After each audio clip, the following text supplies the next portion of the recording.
এটা কি হলো বন্ধুরা?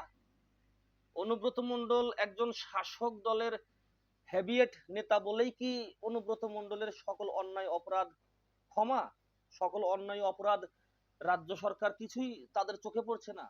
দেখুন বন্ধুরা, এই রাজ্য সরকার দ্বারা যদি এই অন্যায় অপরাধের প্রশ্রয় পেয়ে যায় তৃণমূলের যে সকল নেতা মন্ত্রী আমলা গামলা চামচা রয়েছে, যদি প্রশ্রয় পেয়ে যায়, তাহলে কিন্তু সত্যি কথা বলছি বন্ধুরা, এই রাজ্যের ভবিষ্যৎ খুবই খারাপ।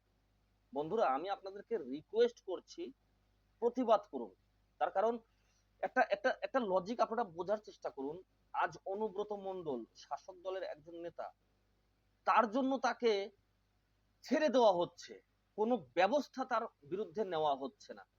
হাইকোর্ট থেকে অনুব্রত মণ্ডলকে নিঃশর্তভাবে হাজিরা দেওয়ার কথা বলা হলো, অনুব্রত মণ্ডল সেখানে গেলেন না, হাজিরা দিলেন না। এবং রাজ্যের পুলিশ, মেরুদণ্ডহীন পুলিশ, তারাও অনুব্রত মণ্ডলকে গ্রেপ্তার করছে না। কেন করছে না? কি কারণে করছে না? প্রশ্ন করুন।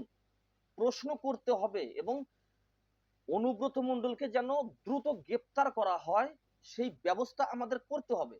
বন্ধুরা, আপনারা প্রতিবাদ করুন, কারণ এই রাজ্যটাকে বাঁচাতে হলে, এই রাজ্যের ভবিষ্যৎটাকে ঠিক করতে হলে প্রতিবাদ করতে হবে। আজ অনুব্রত মণ্ডলকে দেখে এই রাজ্যের অনেক তৃণমূল, ছোটখাটো, বড় মাঝারি যে সকল নেতা মন্ত্রী রয়েছে, তারাও প্রশ্রয় পেয়ে যাচ্ছে, তারাও অপরাধ করতে দুইবার ভাববে না বন্ধুরা। তাই প্রতিবাদ করুন, প্রতিবাদ করুন বন্ধুরা, প্রতিবাদ করুন।